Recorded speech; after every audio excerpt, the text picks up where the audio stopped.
Welcome to Reading the Bible Together, and today with Genesis chapter 37, we begin the last great epic story of Genesis, the account of Jacob's favorite son, Joseph. It's the longest of the Genesis stories, comprising 12 chapters, and unlike many of the others, it appears to have been written as a single account rather than as a blend of several sources. Now, things seem to have settled down after the tumultuous events in Shechem and the move back to Hebron. And with the death of Isaac, the family has now settled permanently in the promised land. Verse 1 tells us so, telling us that Jacob lived or dwelled or settled in the land where his father had merely stayed, the land of Canaan. But then it wastes no time in setting up the unhealthy family dynamic which is the basis for all the events which are to come. It begins this way. Joseph, a young man of 17, was tending the flocks with his brothers, the sons of Bilhah and the sons of Zilpah, his father's wives, and he brought their father a bad report about them. The text actually says an evil report, meaning a report which exaggerates the bad over the good. Now, the phrase is used again in the book of Numbers, chapters 13 and 14, describing the negative reports given by those who were ordered to spy out the land. They spin things negatively to discourage people moving forward. Here, Joseph spins things negatively to make himself look good in the eyes of his doting father. Now, already we can see that things are not going to go smoothly, and they don't. Failing to learn any lessons from his ancestors about the dangers of playing favorites, we read, "Now Israel," which you remember is Jacob's new name, although the text will continue to bounce back and forth between calling him Jacob or calling him in Israel. "Now Israel loved Joseph more than any of his other sons, because he'd been born to him in his old age. And he made an ornate robe for him. When his brothers saw that their father loved him more than any of them, they hated him and could not speak a kind word to him." Literally, they could not say shalom to him. Now, that's not a great start. And Joseph is no help. We've already heard about him bringing bad reports to Jacob about his brothers, and now we hear of Joseph's dreams, where he's the hero, and his brothers, even his mother and father, the sun and moon in that one dream, all bow down to him. The result, we read, they hated him all the more because of his dreams. It's hard to blame them. Joseph sounds insufferable. He was 17 years old. When I was 17, I have to confess, I may have been insufferable too. But in any case, we're once again dealing with a major biblical character who is beset with flaws. Where are those perfect people that we thought filled the pages of the Bible? Well, they're not in Genesis, that's for sure. What about this famous coat of many colors? Well, the NIV tells us it was an ornamented robe. The Hebrew words are uncertain. Way back in 400 AD, Jerome, translating the Bible into Latin, chose the phrase coat of many colors, which the King James translation followed as well. Well, the Hebrew, which is kethaneth pasim, leans more closely to ornamented long sleeve tunic. We can content ourselves with the idea that it was a distinctive and expensive garment, far nicer than any of the other brothers had been given to wear. Again, any parent or anyone with siblings can well imagine how this went over with the others. So, back to the story. The brothers had been sent to graze the flocks in the vicinity of Shechem, which is a good 100 kilometers north from dry Hebron. That's quite some distance, and it's an indication of how far you had to travel to find good grazing for your flocks.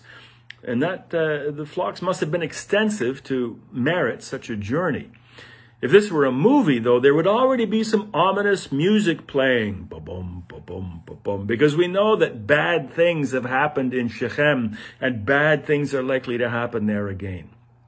And now we read, Israel said to Joseph, "As you know, your brothers are grazing the flocks near Shechem. Come, I'm going to send you to them." "I am ready," Joseph replied.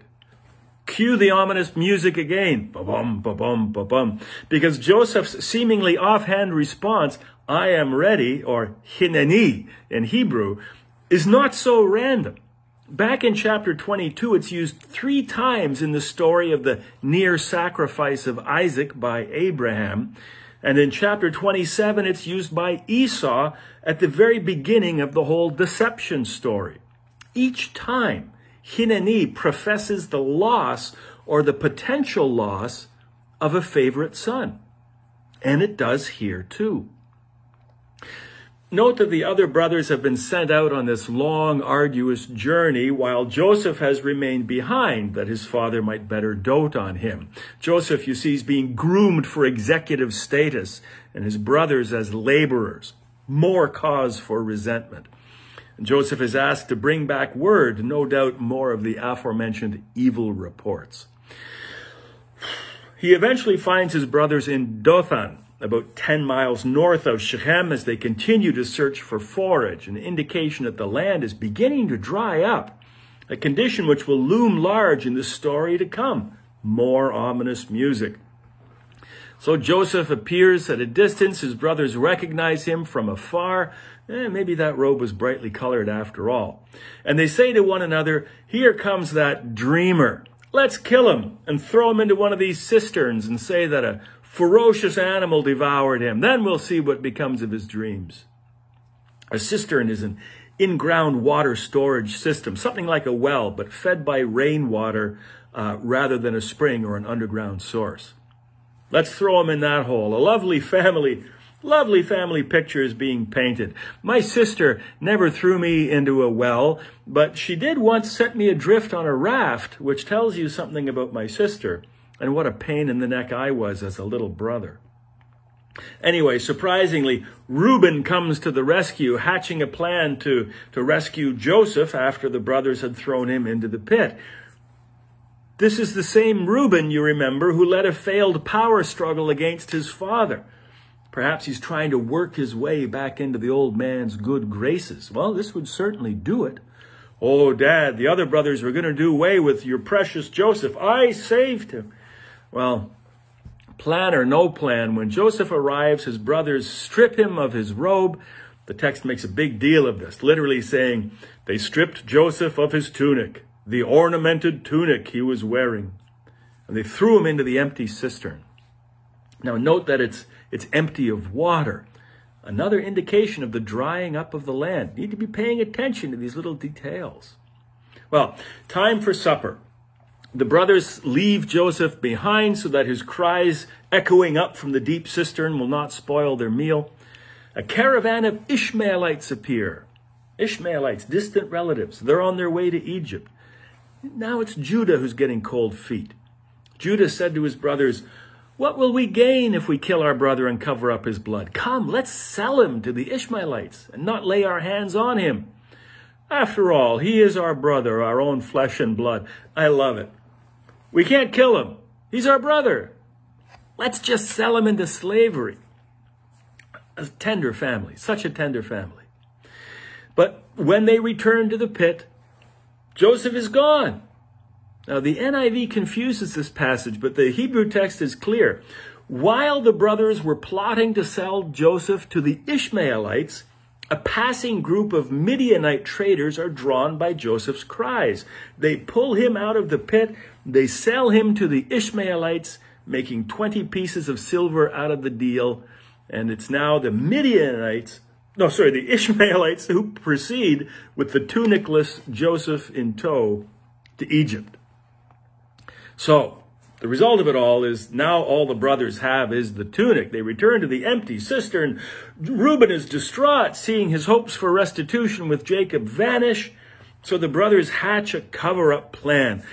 We'll tear the hated tunic up. We'll splash some blood on it. And look what we found, Dad.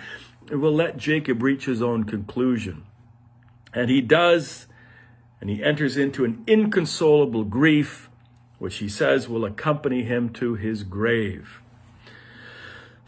The chapter ends with the information that upon reaching Egypt, Joseph is sold to a certain Potiphar, described in the NIV as one of Pharaoh's officials, captain of the guard. The Hebrew translation is closer to a member of Pharaoh's court and his chief steward. Either way, a well-connected and wealthy mucky muck.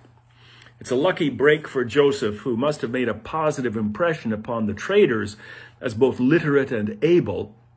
Selling him as a household slave of ability would have increased their profit margin and Joseph's prospects, which, although dim at the moment, will soon enough shine. But there are many adventures first to be had, and one adventure, I'm sorry to say, which has nothing to do with Joseph at all, but with his brother Judah.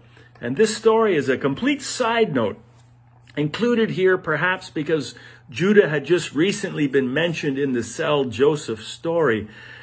It's a complete side note, and it's a sad side note, shockingly so, which tells us that the deceptive nature of Jacob really has been passed on to his sons with tragic consequences.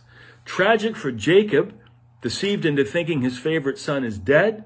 Tragic for Joseph, sold as a slave. And next time, in chapter 38, tragic and sad for Judah, who continues the unhappy tradition of patriarchs letting us down. But that's for next time, and we will see you then.